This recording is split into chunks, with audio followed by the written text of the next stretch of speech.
ఉన్నాయా, ఎంగేజింగ్ గా ఉన్నదా అనేది ఇంపార్టెంట్. రెగ్యులర్ గా ఉందా లేదా అనేది ఇప్పుడు ఎప్పుడు చెప్తారు కదా, ప్రపంచంలో 7 కథలే ఉంటాయని. ఏ తిప్పినా ఆ కథలు అటు ఇటు తిప్పి జాయడమే కానీ కొత్త కథ ఎవరు రాయలేరు కదా.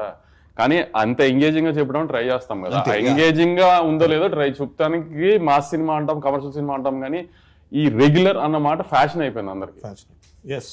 అది ఆ సంఖ్య కూడా బేసిక్ గా ట్విట్టర్ లో మేధావి సంఖ్య ఒకటి ఉంటుంది వాళ్ళే. అదే సార్, అదే అంటున్నాను సార్. ఆ మీద సంక్రాంతికి వస్తున్న సినిమా ట్విట్టర్ లో ఎవడు బాగుందని చెప్పడం చూడలేదు, బట్ థియేటర్ లో పరిగెట్టుకుంటూ వచ్చిన ఫ్యామిలీ ఆడియన్స్ చూసారు. రిపీట్స్ పడినాయి అంటే ఎంతో కొంత డెఫినెట్ గా ఈ ఎఫెక్ట్ ఉంటుంది వంశీ. నాకు తెలిసి ఈ పాండమిక్ లో జరిగిన కొన్ని ఓటీటీ దానికి ఎక్కువ ఇదేంటి అంటే వాళ్ళు ఎప్పుడు చూడలేదు కదా, ఇప్పుడు చచ్చినట్టు చూసారు అందరూ. సో ఆ కొంతమంది ఉంటారు, ఎక్కువ ఉంటారు వాళ్ళు. ఇప్పుడు థియేటర్ రారు సినిమాలు చూడటానికి, థియేటర్ రారు. ఇప్పుడు మాస్ మూమెంట్స్ కమర్షియల్ సినిమాని ఎటకారం చేస్తున్నారు కదా, రెగ్యులర్ సినిమాని. ఇప్పుడు ఓజీ సినిమా మొన్న రిలీజ్ అయింది, ఊగిపోతున్నారు అంత ఇంటర్వెల్ బ్లాక్ లో ఏం చేశారు, కళ్యాణ్ గారు తల నరికారు. అంటే అది కమర్షియల్ మాస్ మూమెంటే కదా, రెగ్యులర్ మూమెంటే కదా. గత 20 ఏళ్ల సినిమాల్లో చాలా సార్లు, ఇప్పుడు అతనొక్కడేలో కళ్యాణ్ రామ్ గారి దగ్గర నుంచి మొన్న డాకు మహారాజులో బాలకృష్ణ గారి దాకా తలనరికారు కదా. కానీ ఎందుకు హై వచ్చింది? కమర్షియల్ మూవ్మెంట్ కాబట్టి హై వచ్చింది.